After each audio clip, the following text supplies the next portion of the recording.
So riding around New York, how does that compare to other places that you've ridden motorcycles in your life?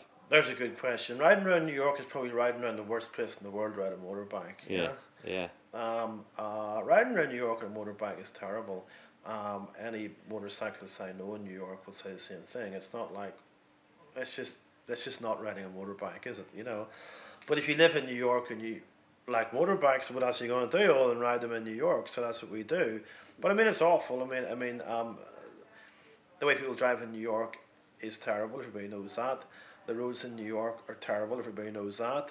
Whenever you're riding a motorcycle, you're at the bottom of the pecking order, and driving on the roads in New York, there is a pecking order, and you're in trouble before you start. So most people will drive over you if they can have a chance. Mm-hmm. So you've got to make sure or do your best that they don't get to have a chance, and then you might survive on the streets in New York. But it's horrible, and then you spend half your time waiting at traffic lights, stoplights. Mm-hmm. And especially in the summertime, then you overheat and your bike overheats, and it's a total pain in the ass. But what can you do? Have you ever gotten a ticket for splitting lanes? I've been told off for splitting lanes. Yeah, I've been told off twice. Because one of my chopper guys was like saying that chopper guys don't usually get tickets for splitting lanes. They usually end up admiring your bike. Huh. He goes, whereas the sport bike guys always get tickets. Right. Now you're neither. You're a vintage. Yeah, I don't get either. But I think that maybe what I do get though is whenever I take my helmet off, they say that I'm not 18, and I think it maybe makes them. I think it maybe helps, or maybe not. I don't know. Good. I don't know. I think that might help. You've earned something by being old. Maybe earned something by being old, yeah. But I still got some tickets. But I've got away with more than I've been told off more than get tickets. All right. Well, let's talk about that for a second, because obviously shifting the bike with your hand off the handlebars adds a layer of it adds another layer of intrigue to what's already a difficult situation, which is riding a motorcycle around New York City. Yeah, it's it's really accepting a challenge. It's definitely takes a little more concentration, I guess. Mm-hmm. Yeah. But potholes, splitting lanes, taxi cabs, bike lanes. Bridges, one-way streets, you name it, those double-dicker buses that end up trying to fucking just kill everyone on the road. And, it's like, you just battle it and just, it's, I don't know, it's not street racing, but, you're definitely getting in the game for sure if you're going to ride over here and kind of be an aggressive commuter, so to speak. Sure. But, hand shifting, it's just something to do. Have you have you ever been caught off guard in a really bad way, reaching down to shift and hitting something that you didn't see coming? And, Houston Street's pretty dicey, and the BQE is always a joy. But you'll be in the middle of like taking your hand off the bar, going to shift, up shift, down shift, and then you hit this tremendous pothole, and the next thing your ass is off the seat, and you've got one hand on the handlebars, your front end's going somewhere where it shouldn't be going, and you're kind of like, fuck, am I going to make it through this one? Right.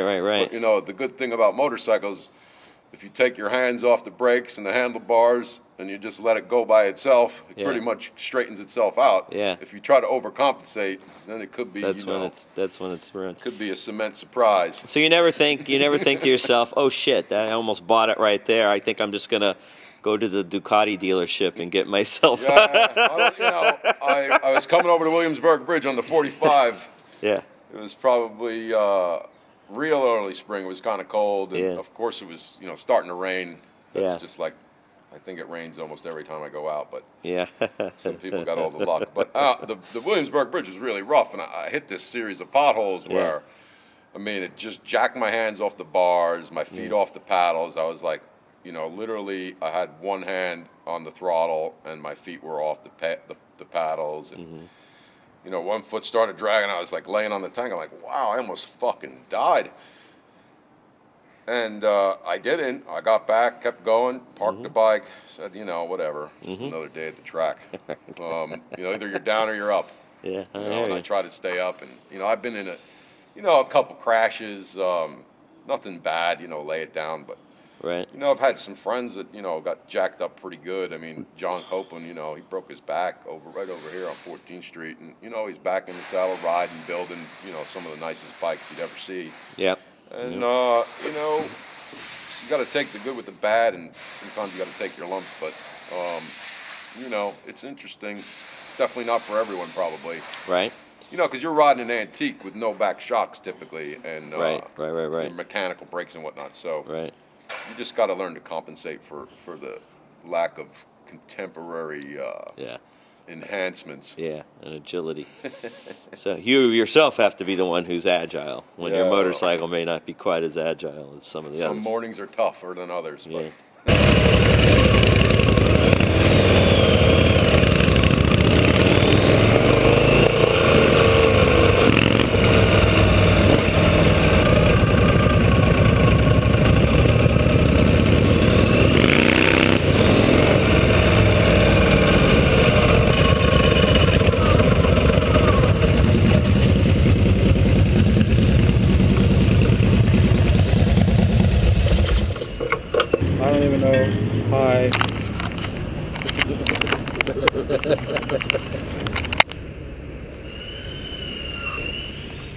Hello? Is anybody home?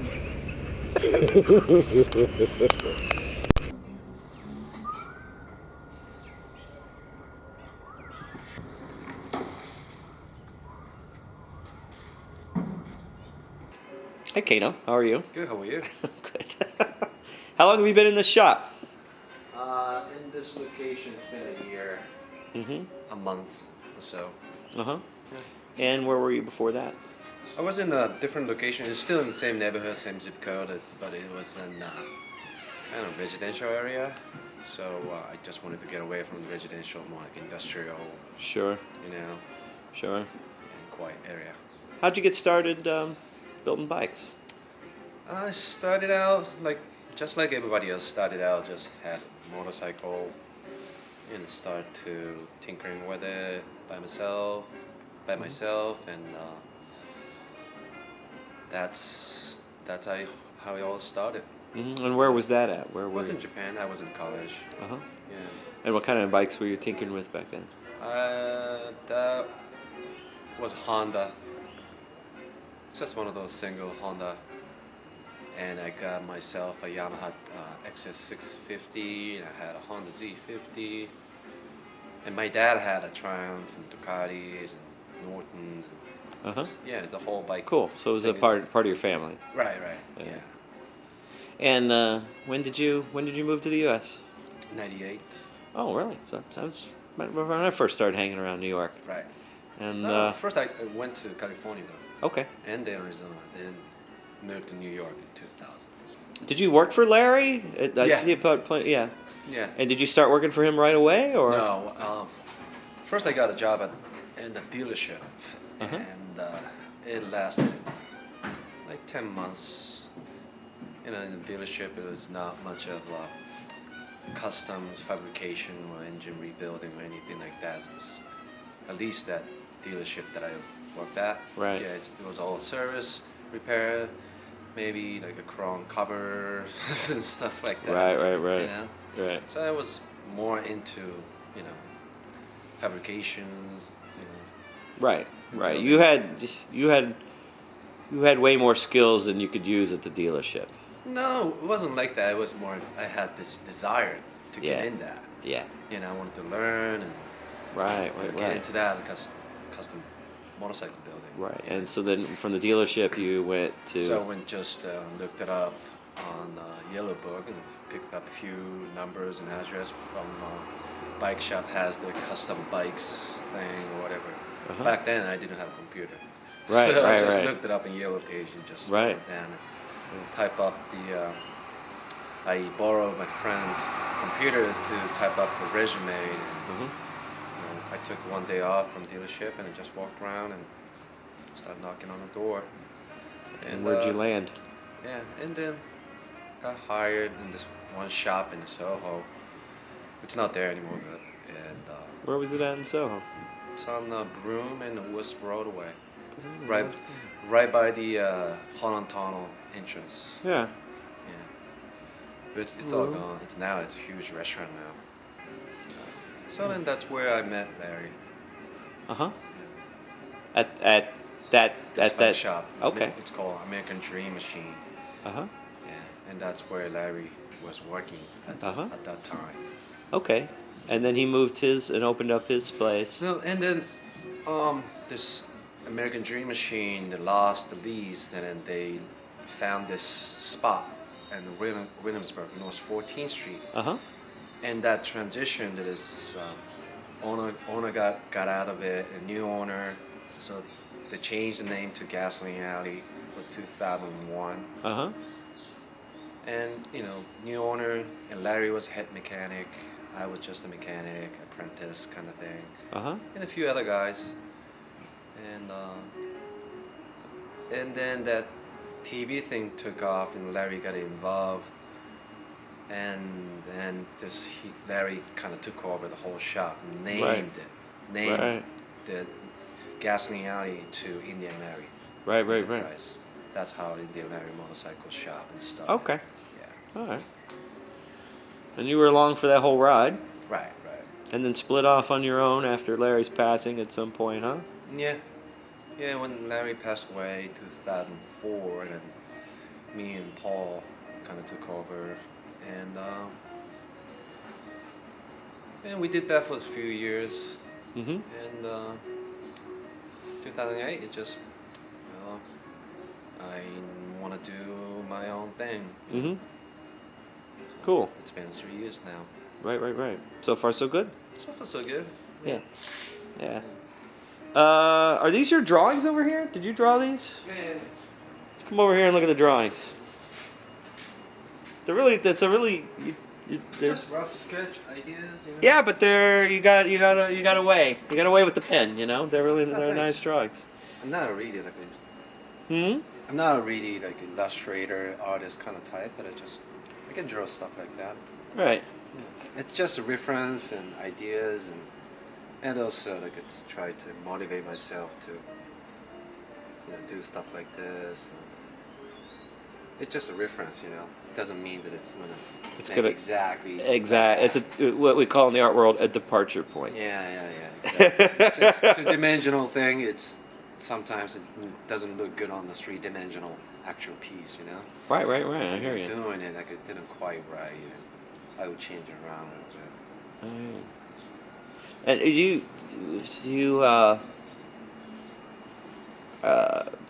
And what do you think of the relationship with building custom bikes and art? I mean, what's your thoughts on the subject? Anything? That's a tough question. I mean, I do have approach that I think that artistic about it, and I do use the motorcycle art as a platform that I can do some creative and artistic, sometimes stuff like that. But the bottom line to me is motorcycles are motorcycles. So it needs to it's mechanically sound and healthy. And needs to work. Sure. You can stretch the ideas as sake of just art or creative, that it just make it wheels 50 feet high as a sculpture. It's an amazing, crazy looking motorcycle. Does it work? It doesn't work. Yeah. So there's a line that I would draw that I would use motorcycle as a platform, but there's a limit. That you have to walk around. Right. So right. So yeah, it is art in some level, but not completely art. I guess it's industrial art. I guess you could call that maybe. But it's a creative process for sure. Yeah, it is true. So yeah, I did definitely see motorcycle as an art. Did you ever work in the art world at all, or not really? No, not really. Not really. I don't have any background. Right. I don't have education. Right. I didn't go to art school or anything. Right. I mean, Larry was kind of a cultural phenomenon in that, you know. Yeah, that, he was all self-taught. Yeah. And his, I mean, his, you know, he seemed to extend outward from the motorcycle industry in a way, you know, that like as a cultural figure, you know, like his marriage to Bambi and like I mean he was, you know, he was a colorful man. Yeah.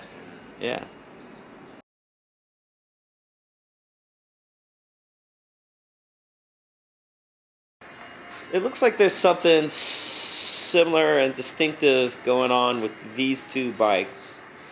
And so I asked you if this was sort of like your personal style or where your personal style was going. It just happened to be like it's a coincidence. I'm doing just sheet metal work, you know. It's kind of my it's my interpretation of cafe racer based on a Sportster. It's one of the personal projects. All right, but it's I still think there's like I think there's a lot of you coming out in these. You know what I'm saying? Yeah, if you say so.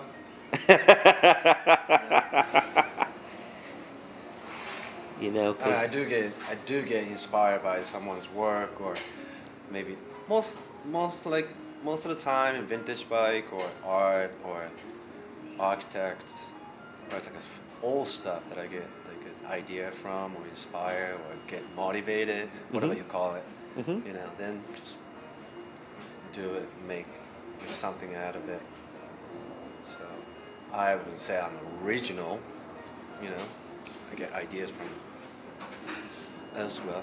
So, Right. So yeah, if you see it like it's really distinctive, a specific look to it, I really appreciate it. Take that as a compliment. Good. Good. Because I mean, I think there's something about the Cafe Racer, the V10 Twin Cafe Racer thing that you might be able to call your own at some point if you don't feel like you do already. Yeah. It's fun, you know. It's fun.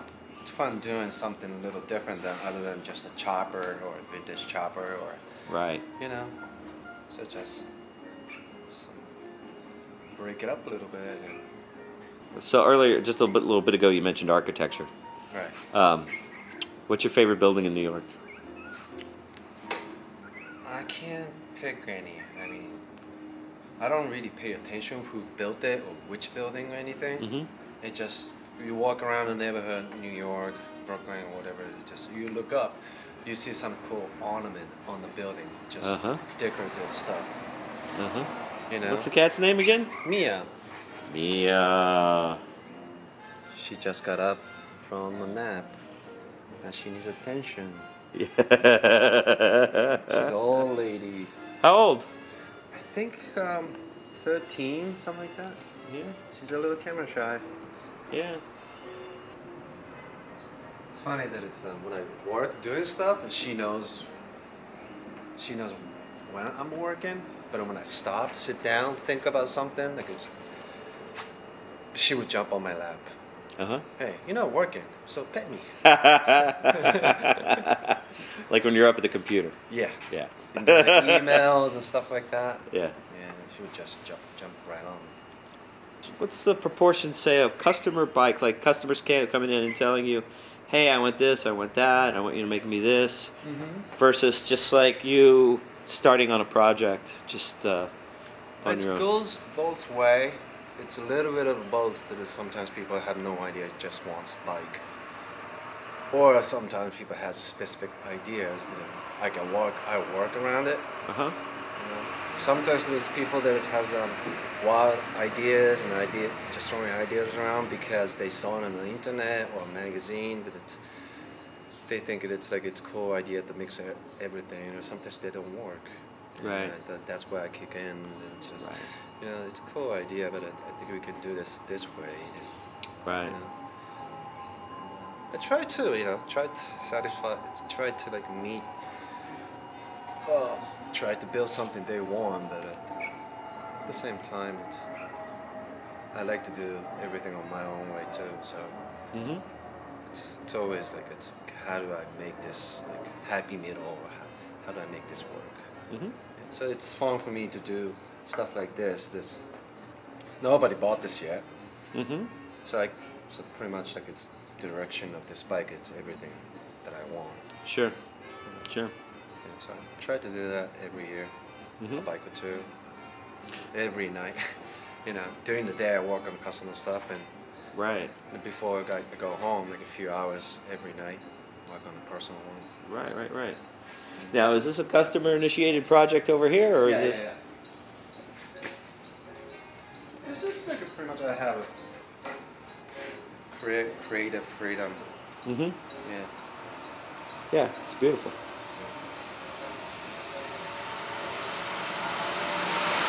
You're gonna do some vintage racing coming up? Oh yeah. Next year I'm gonna sign up for this vintage racing organization that race just vintage bike, Japanese, European, Americans, and there's so many classes that they do, and I'm gonna sign up for one of the class. It's called Tank Shift. Uh-huh. And so 1940 or earlier, and flathead engine with a tank shift. Uh-huh. And Nice. so building one right now. And that's gonna be they race on road courses, flat Yeah. tracks, or road courses? Yep. All right, and you're gonna ride? You're gonna do the riding? Yeah, Cool. absolutely. Very cool. That's the whole idea. Yeah. Well, it's not everybody does that, so Yeah, right. gotta ask. Yeah. So, and this is the bike over here is the Yeah, one you're it's planning right- on? yeah. Let's go look at that one.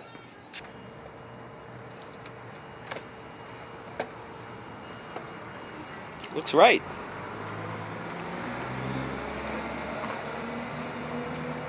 So you've raced before? No, Oh, awesome. First never. time. I went to track that once. Yeah. Yeah, get a certificate. Just to get a certificate. All right. Yeah, it was amazing. It's like a totally different world from street. Yeah. You're so used to riding on the street, like there's so many cars and motorcycles, people out there, and so you pay attention on everything where you're going, right? But on the racetrack, there's nothing. There's no yellow cab trying to cut you off. There's no people that are walking across the street, or there's no traffic light. You're just going fast. All you just pay attention to that it's where you're going, or they try to pass the other guy in front of you. It's a totally different world. It's much safer, actually. Much safer. Yeah. Actually, and it's just one day on the track to do practice, and then going back. It was so hard for me to switch the brain. Mm-hmm. Mm-hmm. So I heard that it's people race that they don't drive or they don't ride on motorcycle on the street because they're so used to it on the racetrack, and it's so hard to get back. They switch the brain, switch the mentality. It's like now I get it. Now understandable.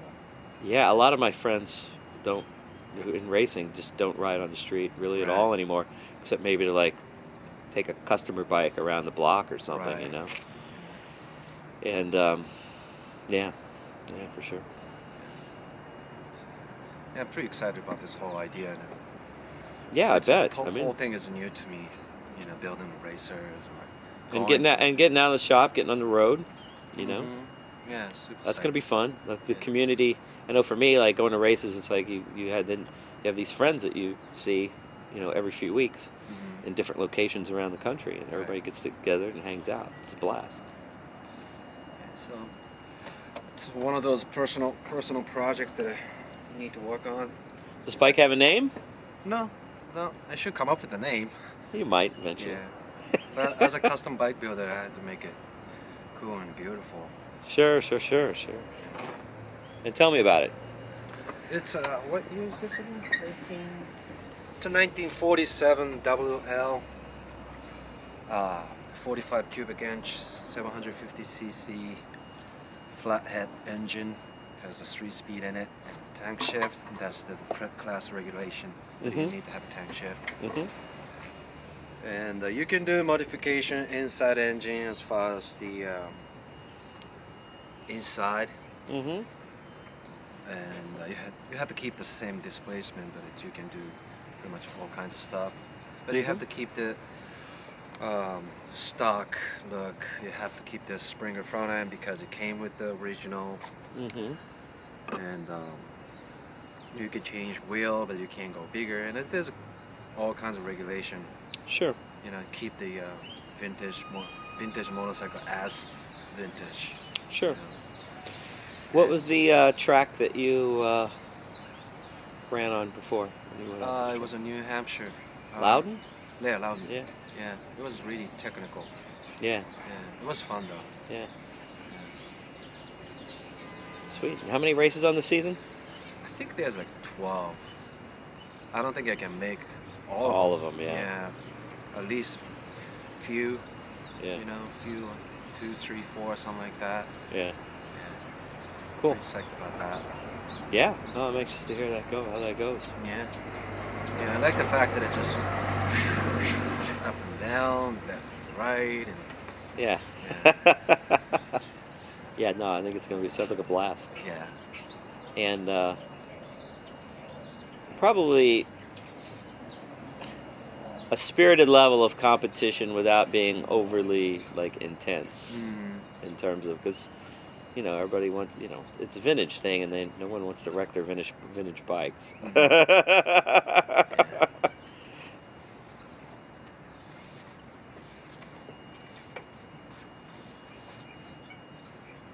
Could be at this location for a while, you think? Yeah, I think so. Yeah, I'm not looking to move. I just moved in a year ago. It's finally kind of settled in. Yeah, place looks lived in. Yeah. Yeah, you look pretty comfortable here. It's quiet. This is a quiet street. You don't get much traffic. That's one of the things that I like though. Like, listen to the birds right now. but when you come in the wrong time and you see that this is a school bus parking lot. Right. And it's end of the day, maybe like 5, 4. The school bus lined up trying to get in. Right. It's really loud. Right. Those cranes are probably out of commission, I'm guessing. Yeah. They're sitting there. Showpiece. Yeah.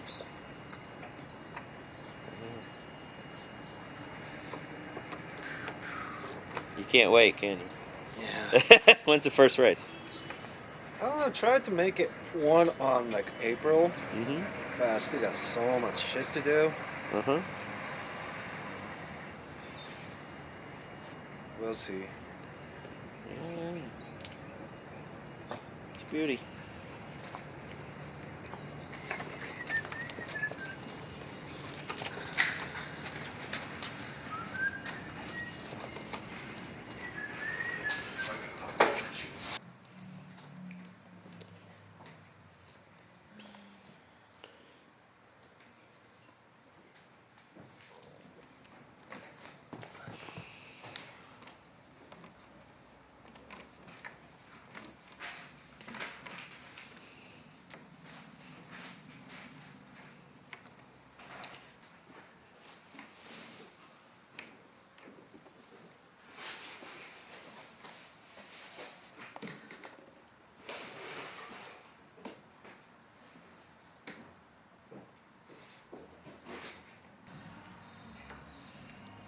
How long have you lived in this space? 14 years. This space and the States also. Only ever been here. No other space.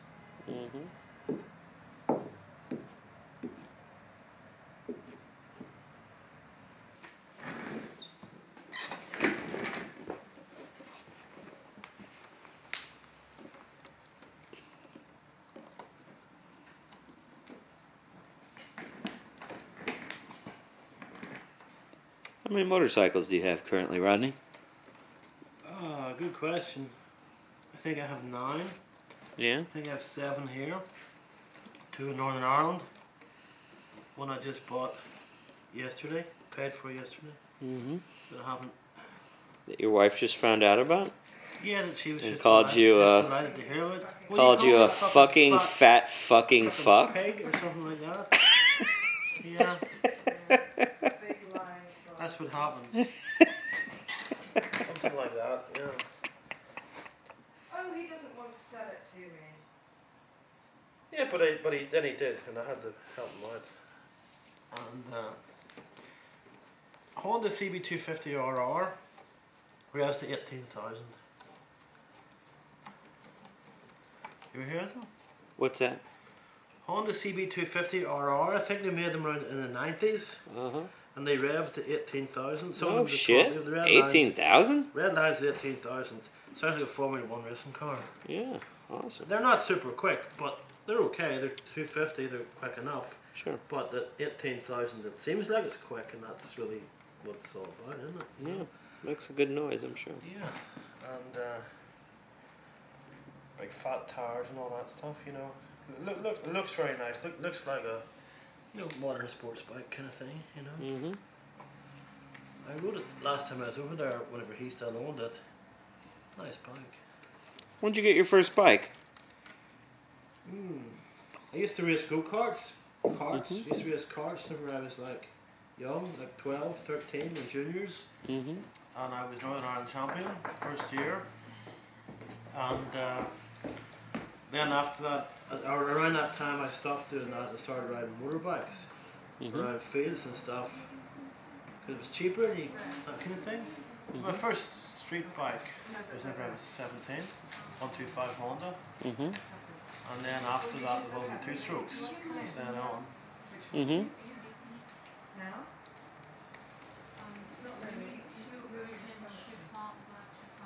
And now you sort of pick up bikes and restore them, all within sort of a kind of a very defined era and style, huh? Yeah. Well, they're all kind of 70s, around the 70s, Japanese 2-strokes. And which is the time that I grew up as a teenager on these kinds of bikes. And of course, typically at that time, didn't have any money, couldn't really afford much. Still don't have very much money and can't afford much, but I'm getting them anyway now, you know, somehow. But I get them mostly as a pile of junk, and then restore them over maybe 4 or 5 years. Spend a lot of money, a lot of time doing that. And with eBay these days, we can do that kind of thing, you know. Used to be, I don't know how you would do it. I don't know you would get more. You would have got the parts from before. You want to look at some of them? Oh, yeah, absolutely. So, do you have a favorite here? That's a good question. Yeah, kind of. Which one?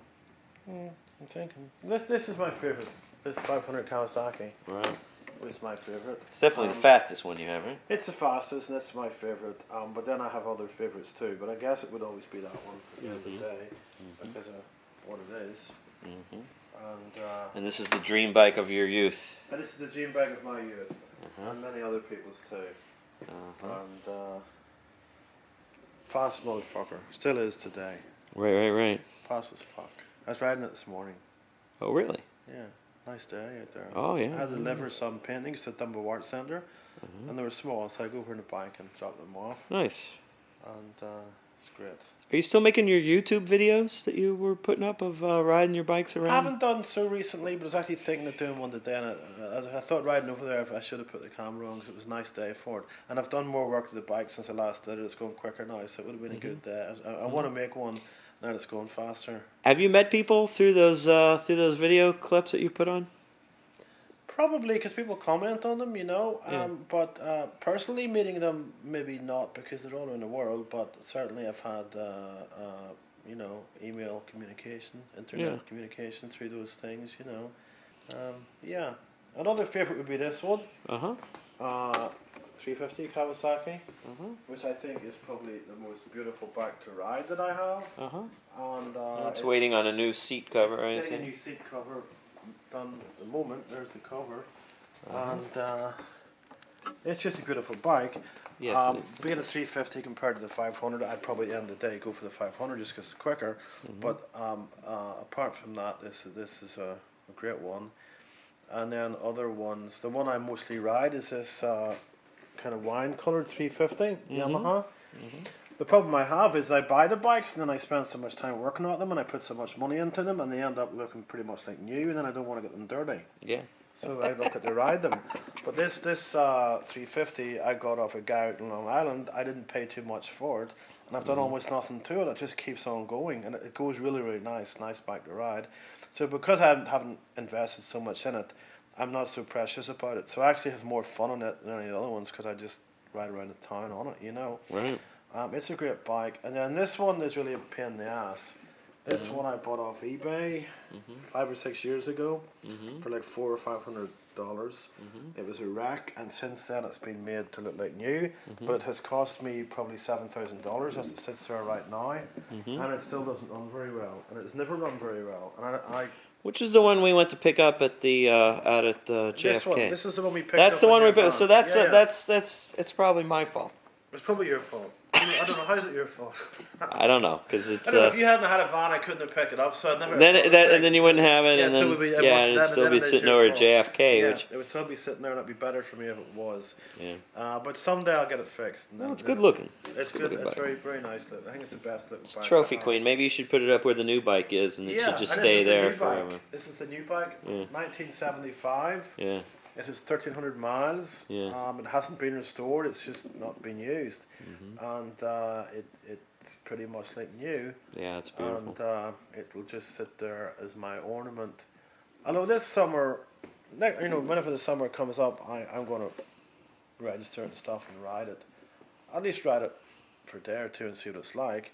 And if it's any good, it might actually be a nice bike for riding around the city, because Absolutely. it's small and stuff, and going in and out traffic. Maybe it's the best one I have for that. Well, if Windsor doesn't come through on my Astrovan, maybe you'll Yeah. make me a deal on that beauty. I could see you driving all over the States on that. Well, no, I would. I tell you what, it would fit in your Astro. It would fit in my as van, a and it pit would be bike. and I could probably even take it in and out myself easily. Yeah, I think you could. Two of us lifted it up there, and it wasn't even hard. Yeah. I'm not sure you could do it on your own, but for two, it was pretty easy. Yeah, So yeah, maybe a good pit bike for you. yeah, I hear you. So you and I have a mutual friend that our mutual friend Wayne. Wayne Robertson. I met Wayne at the racetrack, and how did you meet Wayne? Facebook. Uh-huh. The way everybody meets everybody these days, Uh-huh. Facebook, and I don't know how exactly. I guess he must have been through you. He must have popped up or something on Facebook. I don't know. I don't know. Or maybe just no. I'll tell you, I met him not through you. I met him on I Facebook. I don't think it because was. somehow I came upon his Facebook photo, which is a photo of one of these bikes here, this Kawasaki Avenger, that one at the end of the line there.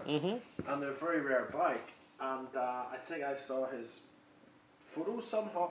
I don't know how I saw it, but I bumped into his Facebook photo and I friended him, as you do, and then we must have started to talk. 'Cause I noticed on his pictures he was doing some drag racing and stuff. I said to him, "Do you know Tim Hailey?" And he said, "Yeah, sure." And as you can see by the sticker on your Oh, Mr. Gas. you've done some business with my advertiser Paul Gast, Is he your one of my advertiser? sponsors. Oh, is he? Yeah. Yeah. So Paul did the motor on this. Uh-huh. It's not a real Paul Gas motor, but Paul did some porting work to it. He rebored the cylinders, and I got Wiseco pistons off him. That's also why this bike's pretty fast, but they're pretty fast anyway. But this is a little bit more. It's not full race support or anything like that. He just kind of blueprinted the cylinders, if you like. He just made them exactly the shape they're supposed to be, because of course they're not, because things are mass produced and they're not exactly right usually from the factory. Right. So this one is, which doesn't really make it very much quicker, but it just makes it as it should be. But it goes really, really well. So he did that one. He also did that Avenger over there, which has not even been ridden. Paul did the same work to that Avenger I haven't ridden it since I put it back together. It's been sitting there. Huh. I haven't got around even to doing it. It's got like 4 miles on it or something since he did that work. Wow. So I can't even say to him whether it was any good or not as yet. Right. Don't expect him to take it back if you decide. I wouldn't expect him to. The other thing is that whenever you reboard motors, you've got to break them in. Yeah.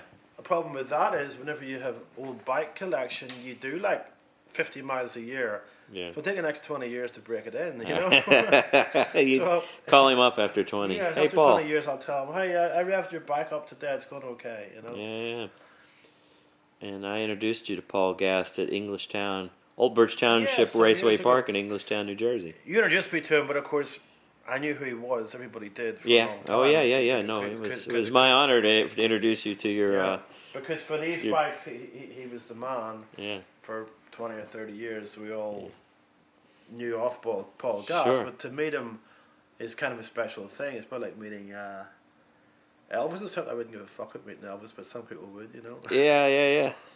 Yeah. Any discernible connection between your...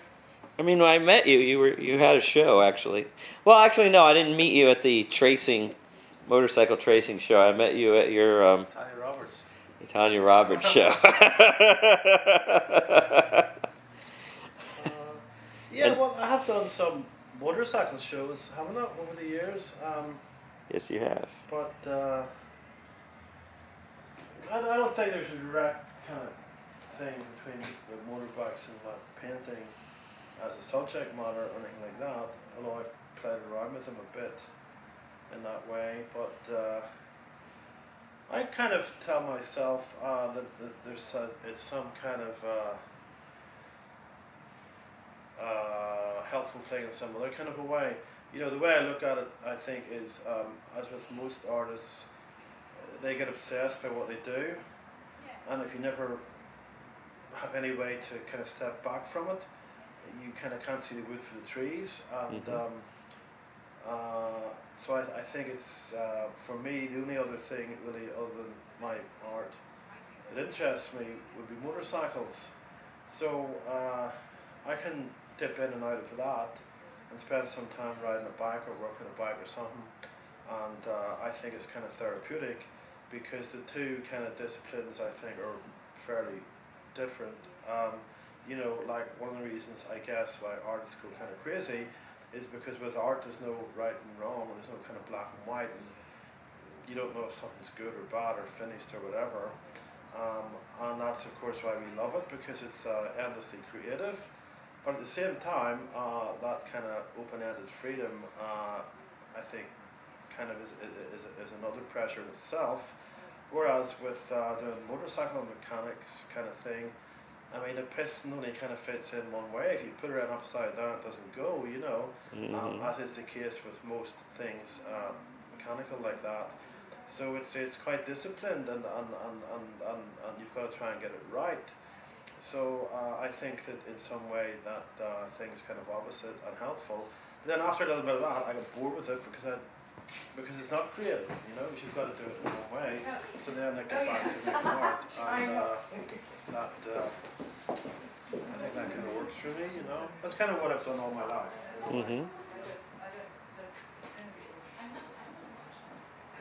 This is one we talked about. Motorcycles sometimes being a subject for my art. This is a series I did, I don't know, 6 or 7 years ago or something like that. That was all about motorcycles, and what I did was I took these images, they're old advertising images for old Kawasaki's, and I emailed them to my assistant in Saigon in Vietnam, and she took them to, there's these kind of copy shops around Saigon where artists copy paintings for tourists and stuff. So I got them to copy a number of these, and a lot of them, like 30 or 40 of them, and send them back to me. So that's where these came from. And well, the thing is, they weren't exact copies. There would be maybe 4 artists would do it. So there'd be, you could see the difference in their style of painting, and some were quite photographically realistic and some really weren't. So I like that kind of thing of not having control over what they were doing. and sort of doing stuff in the other side of the world through the internet and stuff. So that's where this one came from. I only have 1 or 2 of them left now. So this is. Where was that show at that I saw? What was that gallery? Good question. I think it was called Green Gallery on in Williamsburg on Berry Street. Back in the days of all those galleries in Williamsburg, and it's gone.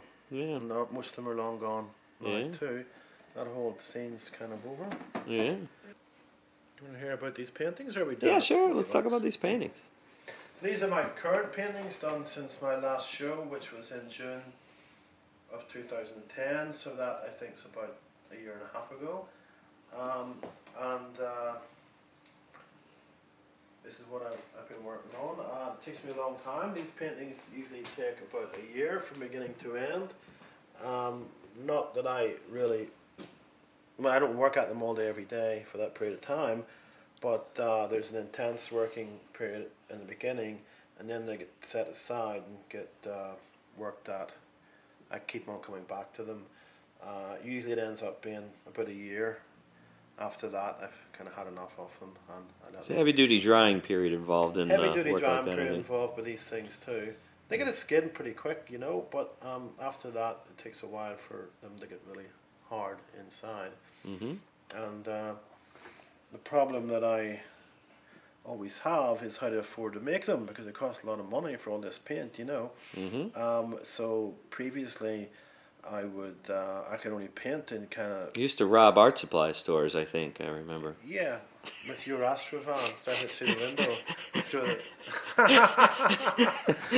Your Astra van probably was used for something like that in its life. Probably, yeah. We used to. The Dick Blick Bandits. That's right.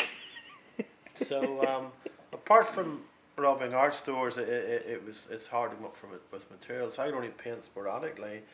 Then I have to save up for more stuff to paint again. But recently I got this grant and stuff, and now I can afford to, for the moment until it's gone, I can supply myself better. So it makes a lot of difference for someone like me who uses a lot of materials. So now I can paint. So I was mentioning, of course, that, Paul Gast is one of the sponsors of my my motorcycle work, and that you and your copious amounts of paint that you use, and the proficient and notorious way that you use it, you should be sponsored by a paint company. They should be, and you should have a patch right here. Dick Blick T-shirt. I agree. Dick Blick, if you're listening, let's do this. Sure. Otherwise, Windsor Newton's on the phone. Yeah. I want to hear it. Yeah, I agree. I should be sponsored by a paint company. Yeah. Anything else you want to say about this work? Or at least I should get a good discount from the paint company. Oh, at the very least. At the very least. Or otherwise we're gonna go back to robbing them again. Right. We don't want to do that. Yeah. I don't. What if you get that new van? Yeah.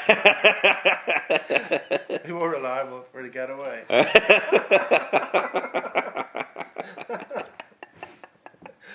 I'll say something more about the paintings.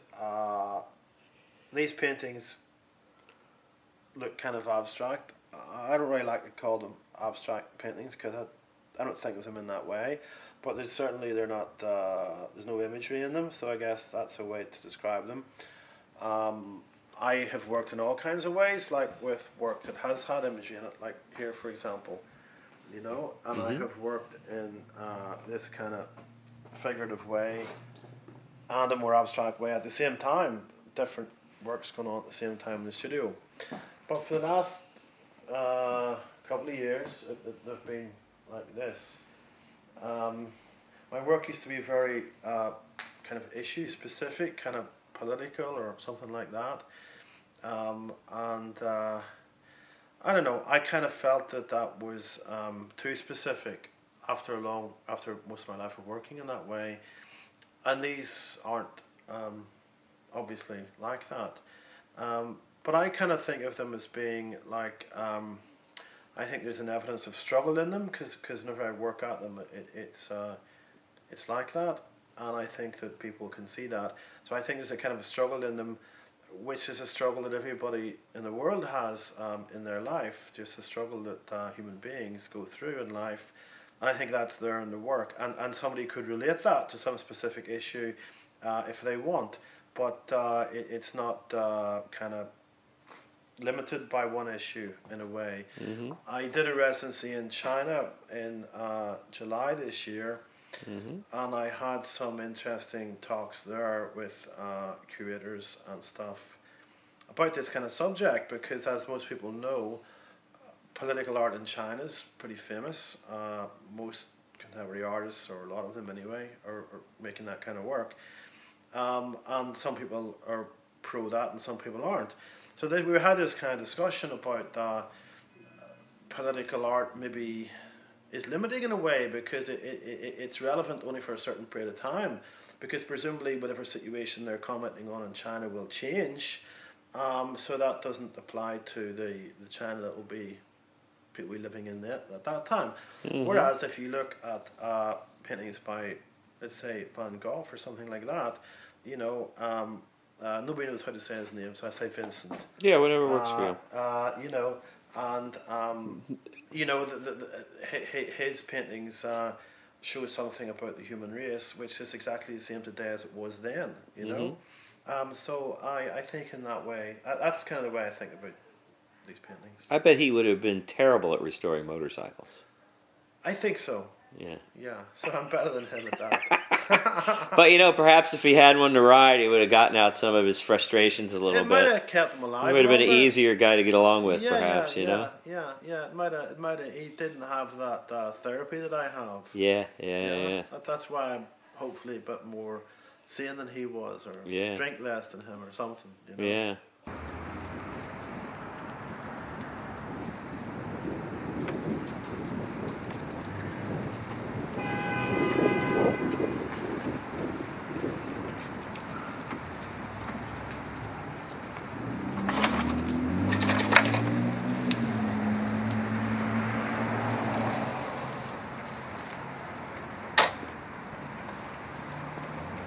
Let's hope it starts. Oh, that's okay. With 40-year-old bikes, you always got to hope they start. That's okay. The chopper guys it was quite a chore to get their bikes started too. Of course, they have a lot higher compression than you have, I think. They've got a lot higher compression. Harleys and stuff, I guess they have. Okay, well, let's see.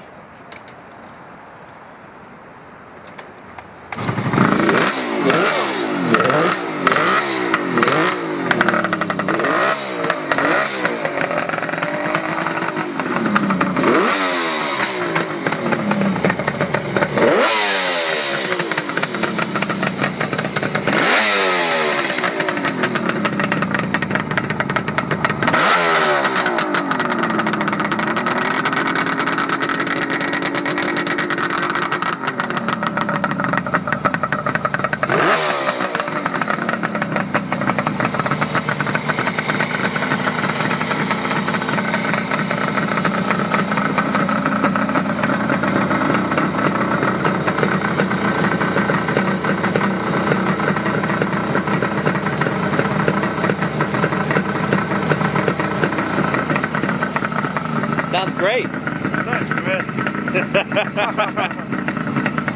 I mean, it sounds the way you always wanted it to sound, right? Yeah, it sounds great, and it goes great. I was riding it this morning to Dumbo Arts Centre. I just go along the street a little bit, pulling away from the stop sign. I wasn't trying to do anything, I just accelerated a little bit, about 3/4 throttle in first gear, and the front wheel just came up. Probably about that height off the road. Wow. Really cool. And that's where those flat bars, I mean the flat bars you get from in the road, you know? Yeah. But even like that, it's just really nice, you know? Nice. Not bad for a 40-year-old bike. Yeah.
So I kind of knew, I was kind of right here. The same thing like you said, Enid's was the only bar around. You could get a burger there. Right. And that's it. So I kind of just stayed around Greenpoint. I guess I remember when they first started serving breakfast there.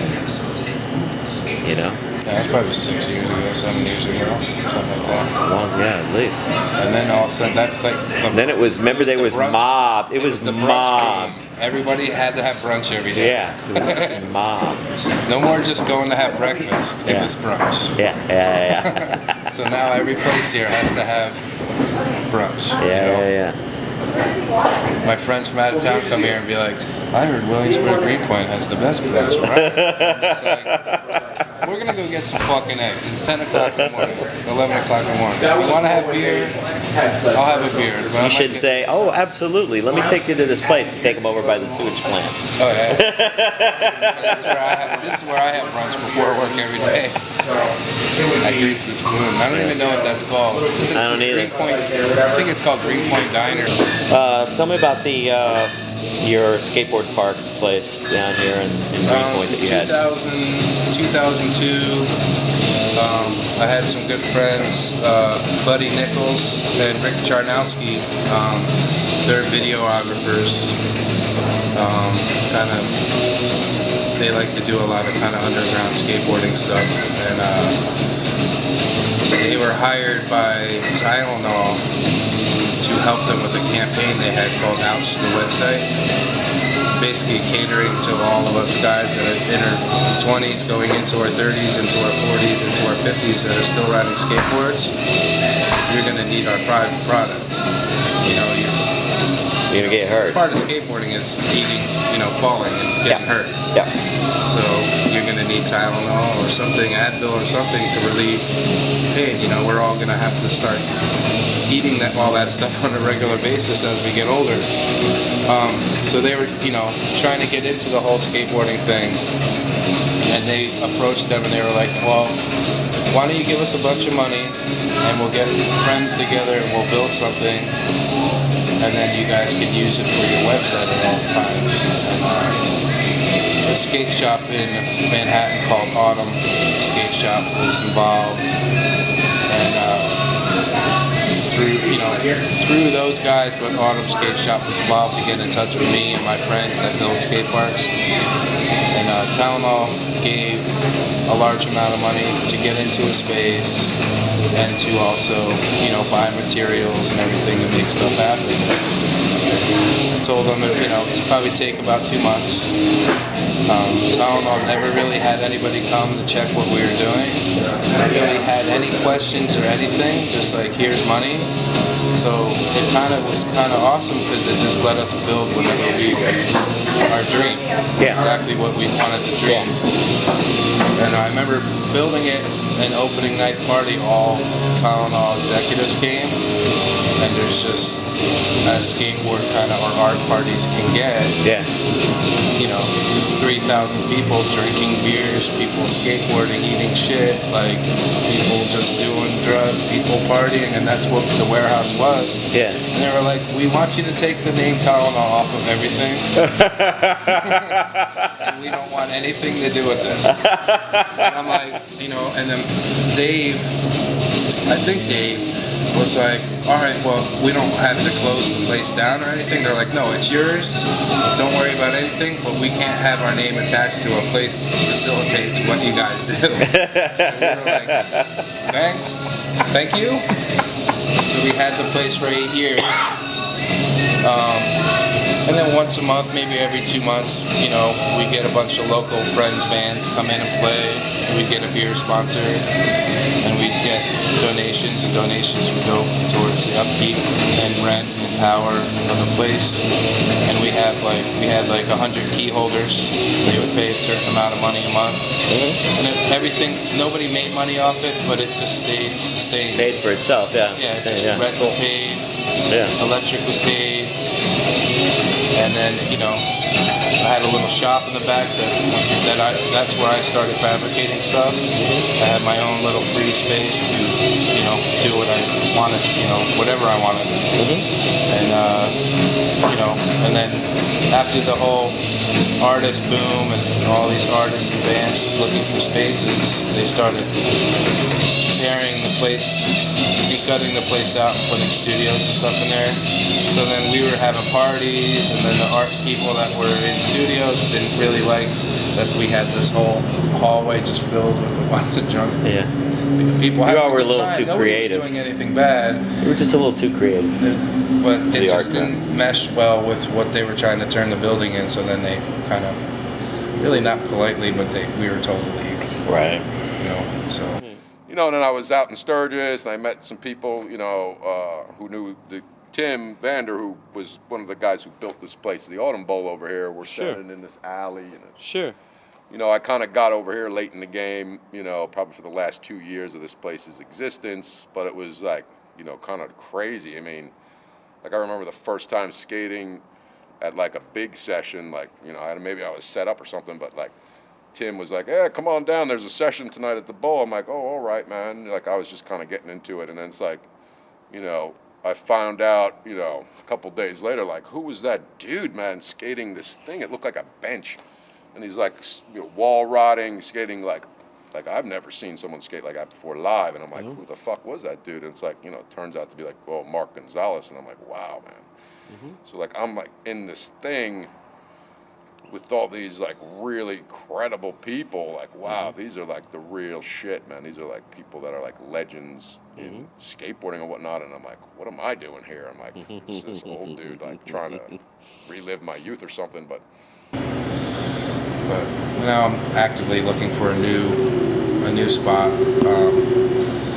Talking to a few different sponsors, you know, Red Bull, Converse / Nike, because they're owned by the same thing, and trying to just do the same thing. Just give us some money, let us do what we did 8 years ago, and it's going to be great. Yeah. And then, you know, New York City, there's a lot of time where people can't ride their skateboards. Most artists can't afford to pay $1,000 for a studio to make any kind of art. So what I want to do with the new place is get a bigger space and have a space where people can make their art, do their thing, a spot to skateboard, and a spot to showcase all skateboarders / musicians' artwork. So I'm just trying to, you know, it's going to happen. I'm just trying to finalize some, you know, logistics with some of these bigger companies, because I'm dealing with a corporation. Right. And I'm very not corporate. Right. So it's hard for me. Everything I try to write to them has to be worded in a certain way, or they just don't understand it. Right. You know, so, but it's, you know, hopefully something like that happens, because here we don't have anything here. Right. You know, and 15 years ago in this neighborhood, you could pretty much get a warehouse for nothing. That's why people moved here. And do whatever you want to do in there. Yeah. You know, you can just open a bar if you wanted. Yeah. Nobody cared. You know, we need to get back into that. Just, you know, keep that going in this neighborhood, but, you know, we're going to have to make it a little more legitimate than we did it 8 years ago, obviously. But just kind of get back to the art community, the skateboarding community, because it all melts together, you know. Yeah, but that's it. Then you said you started that riding your bike is sort of replaces the adrenaline and excitement that you used to get from skateboarding, and then you got a little. Well, when you're a little long and in I'm the not tooth. speaking for everybody, but I'm closing in on 40. Yeah. And I've been skateboarding since I was 6-7 years old. And if you know skateboarding, you're jumping downstairs, you're breaking your ankles, you're breaking your wrist, you're popping shoulders out, your knees are destroyed, your hips are destroyed. So now that I'm going into my 40s, I can't fall. You know, I'm not 14 years old anymore where I could just throw myself down stuff and tumble and get up and be like, not hurt. Right. I fall, I might not work for a week. Right. I can't get out of bed. Right. You know, so motorcycles are kind of the same feeling, especially riding in New York City. It's all the traffic. So when you're on your skateboard in New York City, you're going through traffic, you're avoiding cabs, you're avoiding people, and it's kind of the same feeling on a motorcycle. You know, you're going through, every time you go out, you might get run over. Right. You just hope that that day is not the day. Right. You know, and it happens more than often here. Right. People that you ride motorcycles with or skateboard get run over. Right. So it's a challenge, but motorcycles are almost the same challenge as skateboarding through the city. Right. I feel like, because I've done it for so long, I have to have something that gives me that feeling in my life, or I'm just going to be dead. Right. And then building and customizing motorcycles is kind of like, I don't know, it still transcends into skating a little bit, where you skating a certain style board with your trucks. You know, I skated mine really loose trucks, bigger wheels to go really fast and be able to turn and do. So you could kind of do that with a motorcycle. You can build it to suit yourself and find your own kind of riding style. And then, you know, it's working with your hands, making something yourself that feels amazing. And then when you're done, you start, the bike starts. I made that. Yeah. How'd you get started fabricating stuff? Just the art world. So, just working for like set building companies, or. And you got, like, how did you get started with the art world? Building skateboard parks. And it kind of transcended into, alright, you know, you could build a swimming pool out of wood, so you can pretty much build anything we would ever can imagine. Right. So, got a job for Ready Set. Right, I remember that. Yeah, it's a big set building company. Yeah. Like I used to drive that Mustang. Yeah. It used to be yellow until I worked there, and I told them that fucking was the game. Yeah. Paint the fucking thing either green. what movie was that with Bullet? Bullet. Either paint it green like that Mustang, or black. Yeah. I'm like the yellow with the finish line flag and the Pamela Anderson barbed wire on the side. Yeah. That was, yeah. You know, 80s. It was cheesy. 80s that would fly. I'm like, Joe, come on. We're in the 90s going into the 2000s. Yeah. Black or green or silver. Worked for him, and he got a lot of really awesome jobs working with a lot of different materials. So it was good for me. You know, the pay sucked, getting paid sucked. I go in the back. Okay. But just learning how to work with a lot of different materials was amazing to me, because I strictly did woodwork for a long time, and that just opened me up.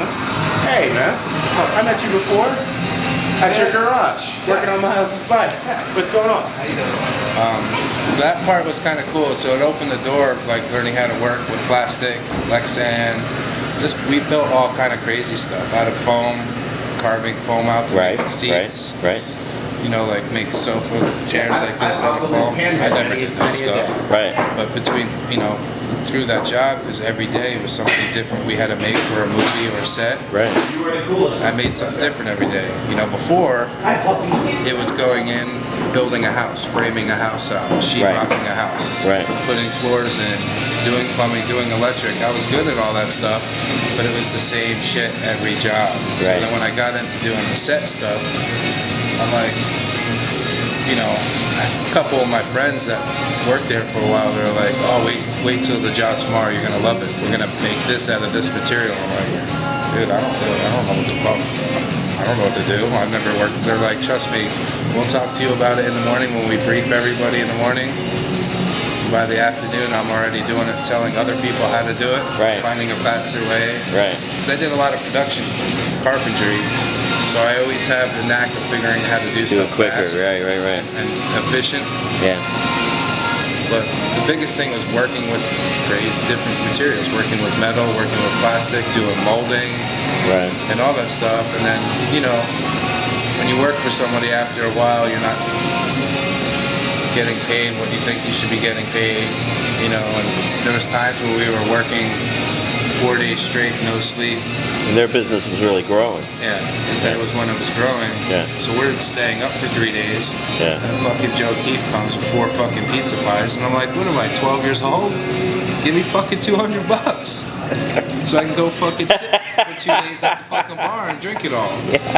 You know, I don't want a fucking pizza. I want, you know, that doesn't show me any kind of like thank you. Yeah. You know, and so after a while, I was just, you know, I was like, got out of there. But working there, you make contacts with a lot of fucking, like, people in the art world, you know, because you're there. Joe's not there. Right. So you're actually representing that company. Right. So when they see that you're the one that's the hardest worker, and you're the one that's like, if there's a problem, you solve it, you know. And after a while, I was a PC, so I was in charge of a whole crew of guys to set up the set. And then you make friends with everybody that designed the set. And then kind of on the side, they're like, here's our card. You know, would you do anything on the side? And then eventually, you know, then you're doing your own stuff on the side. Yeah. So, and I still do that. I'll do metal work, woodwork. And if someone comes to me with something I've never heard of, that's what Google's for. Yeah.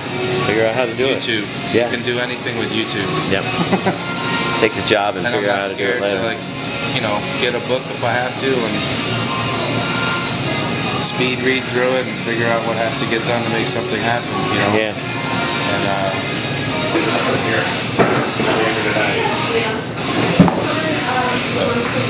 Yeah, so that's it. Just So now tell me about the piece that you, again, tell me about the piece of the one of my skateboard ramp. One of my best friends at the time owned part of a skateboard shop that's here. It's been here for probably about 10 years, a little over 10 years. And you know, because he owns a skate shop, he must know everything about skating, and you know, the artist knew about skating, had friends in skating, so they were directed towards me and him to build, you know, a sculpture, and the sculpture was an upside down, what I would call a mini vert ramp. You got mini ramps that are 4 feet high. Anything over that's kind of, you're getting to like the big boys vert ramp. So I made something in the middle, around 7 feet high. What was the artist again? Dan Cullen. Sat down with Larry Gagosian and I forget the other guy that works in the Gagosian, that's like his head salesman. Or no, a sales guy? Yeah, his head sales guy and Larry Gagosian were in this meeting, and you know, and I'm just a blue collar dude, but whatever you want built, I'll build it. Yeah. It's just my thing. Yeah. Never really sat in a meeting like that with Larry Gagosian, the biggest art dealer in the world, practically. World for contemporary art. And I was sitting in a meeting with it, and it's just really weird. Yeah. Because they're really serious about this stuff. And I'm not serious about work. Just tell me what you want, I'll get it done. That's all I need to hear. And sitting in the meeting, and they're all tripping out over how to get the skateboard marks in the structure. And I'm like, oh, I got a perfect idea. I'll set it right side up. I'll invite 10 of my friends that are professional skateboarders and their friends to come down. You guys supply about 10 cases of beer a day, and we'll have it for 3 days open. And people can come down and have the gallery open so people can watch them skating it. And then I remember sitting there, we set it up, we got it done. I think it was the artist at the meeting? Yeah. And the artist didn't come up with that, you came up with I it. came up with that, and Larry Gagosian was like, that was the most amazing idea. You totally know what you're talking about. And I'm just like, kind of kicking my friend under the table like, holy shit, like I just wanted to be like, holy shit, these people are kind of stupid. But they're not stupid, you know? Yeah. They're obviously brilliant. They have something.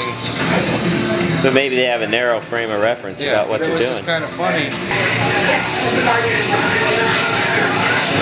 If you were hiring the artist for that project to make a piece for you, what do you think it would be like? What do you think it would be? And what skills of his would apply to the project? I don't really know, because everything that was in his show was made by somebody else. Right. And he kind of just stood around and directed 3 groups of people that he hired to make stuff. Because the thing about the Gagosian is, you get a phone call and they're like, all right, we have this 10,000 square foot gallery and you need to fill it with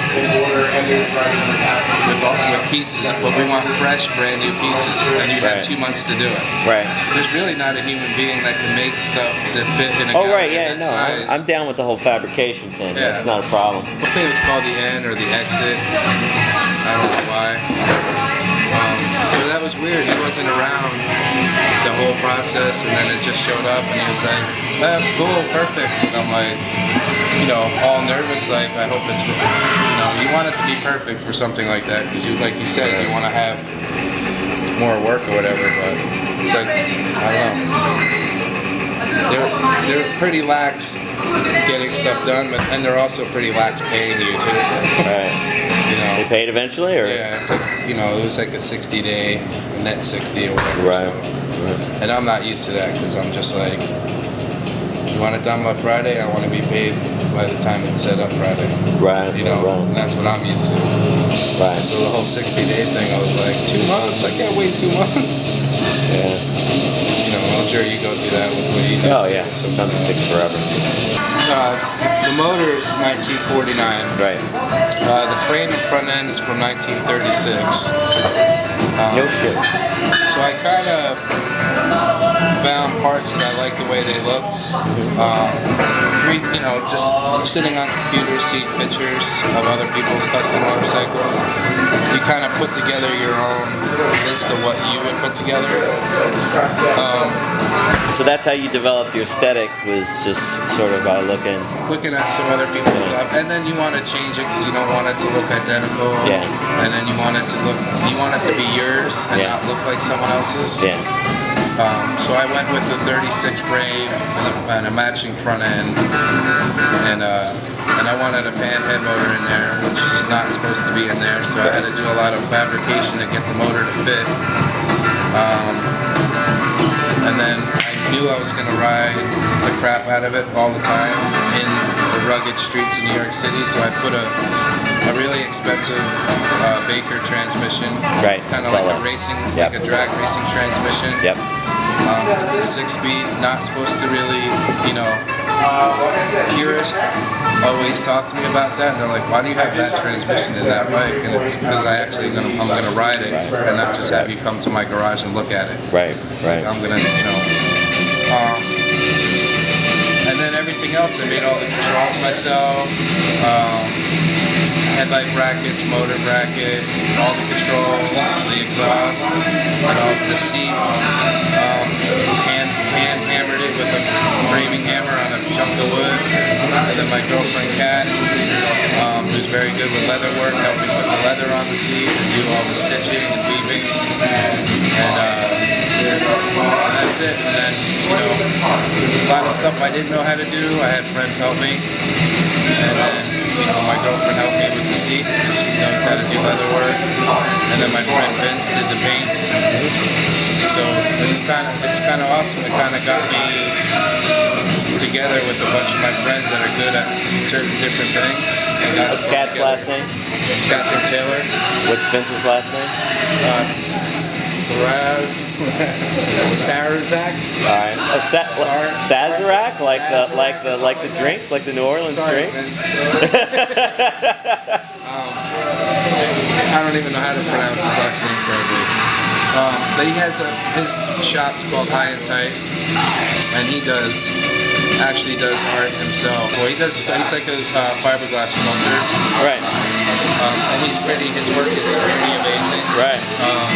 I think he grew up painting surfboards and then hot rods, and then he started doing automotive paint in some of his artwork, and then made friends with a few guys in the neighborhood that build their own custom motorcycles, and then started painting their motorcycles. And it's kind of fitting, like the surfboard kind of hot rod paint jobs kind of are, you know, pretty fitting for a custom motorcycle. Yeah, for sure. And he's pretty talented at it. Sorry, I don't know how to say your last name. That's all right. We'll figure it out. Hopefully it's like the drink. The jukebox New Orleans. So yeah, it's everything got together, and then Doesn't look pretty. during that process, I met this older gentleman that's been building bikes for 35 years in North Carolina, building the style of bike I have, which is kind of like in the 60s. It's kind of like I don't know what that club means. style bike. Miles on. Is what all, you know, Hell's Angels or what have you, clubs. That's the kind of custom bikes they used to ride in the 60s and 70s. So it's kind of an homage towards that era. Yeah. But I met, riding a motorcycle, I met a guy that's been a 1%er in that time, in the 60s and 70s. And he heard, saw pictures of what I was trying to build, and he was living in Florida at the time. And he decided to come up because he wanted to be a part of building this motorcycle. Right. Because that's what he did when he was 17 years old. Right. And was a part of like the Outlaws in Florida, or whatever other clubs he was in. And the best part of that was watching him, how excited when it started. I could see him when he was 17 or 18 years old, when they all started this whole This whole style. direction of custom motorcycles. Right. And I could see it in his face, and I was very, and for myself, because I had it in my face, Right. you know, he would say the same thing to you right now. Like, he had the face I had when we first built these bikes. Right. And both, you know, he's older than me, he's 60, you know, we're closing in on 60, Right. and I'm closing in on 40, but he's just like, we just bonded. Didn't matter how old he was. Didn't matter that he built bikes for 35 years, but we did this together, and that's the brotherhood that they had. And it feels like art. And it's art. Yeah. You know, For sure. and to see his face riding down the road. It's funny. It's kind of the way I was talking about Wink earlier, and like someone who developed a whole culture basically from almost from scratch. Like, so that guy was around at a time when they developed that whole style. You know, from the stock bikes to the What they needed to do to make it easier to do tricks, stunts. But I mean, like your guy. Yeah. Like they took, you know, So he was stock right. Harleys and made them, you know, the style that we're all familiar with now. It's like now the younger generation comes up and knows what he started. Yeah. You know, like how excited he feels when a younger kid What's his knows name? who he is. His name's Fingers. That's Kevin McHenry, aka Fingers. Right. Nice. And there's a couple different stories of why he's called Fingers. I think he had to remove a couple in his days of being a 1%er. Right. That's some of the stories. Some of the other 1%er guys that I've met, where he was called Fingers because he used to steal everybody's drugs and do the drugs. So I don't know. I'm leaning towards maybe it's stealing other people's drugs. We'll interview him next. Next time I'm in Carolina. Where's he at in North Carolina? Well, he's in upstate New York. Oh, okay. Actually. All right. He was in Florida. Oh, right. And then he moved up to Buffalo. But he's an amazing guy that has Florida to Buffalo. the most insane stories. Yeah, I bet. You know, 60s and 70s. You could drive around drinking a 12-pack of beer. Yeah, sure. And whatever drugs or whatever. Cops wouldn't even know what you were on or what you were doing. You know. So I sold a cake. I used to work at a liquor store in Bloomington, and they had a thing called the Bean Blossom Boogie, which was a big biker gathering in Bean Blossom, Indiana. And I sold a cake to a guy on a bike. Put it right in his lap. Can you imagine? And just kind of Can you imagine having that 150 pounds of moving liquid weight? Oh yeah, they don't care. Because you know what's gonna happen when they show up to the thing? Yeah. They're the man. Yeah. Oh, fuck yeah. You pull up on a bike holding a keg. Yeah. People are talking about you still. We're talking about him right now. Yeah. You know? And that's what a lot of those guys want. Yeah. But so I've been meeting a lot of guys like that, and it's like, you know, no offense to anybody, but don't think that lifestyle, 1%er lifestyle, is my thing. You're not a team member. I don't do good in a team effort. Like I'm not. I'm not a participator. Yeah. I like to make things happen. Yeah. So I don't really work well in a group. I hear you. But I respect it. Yeah. And I understand it. Yeah. You know. It's funny how the term 1% has been adopted for extremely wealthy. Yeah. Right. Like that, they're the ones. So now, they're called 1%ers, and so nowadays, are the 1%ers actually part of the 99%? Yeah, You know what I'm for saying? sure. Oh, for sure. Yeah, I do. Yeah, for So sure. actually, so are the regular people 98%? Yeah. That's right. And there's two different There's forms of 1% on opposite ends of the 1% rich spectrum. and 1% totally fucking Yeah. gnarly. Yeah, that term's used loosely, I think. Yeah. Well, none of the people bandying about the term 1%er now even know that term 1%er. Oh yeah. They just think you're just the rich people that they're playing bongos after. Yeah. Yeah. But we'll see what happens with all that. Yeah. The world's most expensive thermometer right here. Well, I think someone used that one. Is that right? Max Schaff used that one in the song. Maybe he's going to be in. But it's true. It's a fact.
That's what I hear. It's on, right?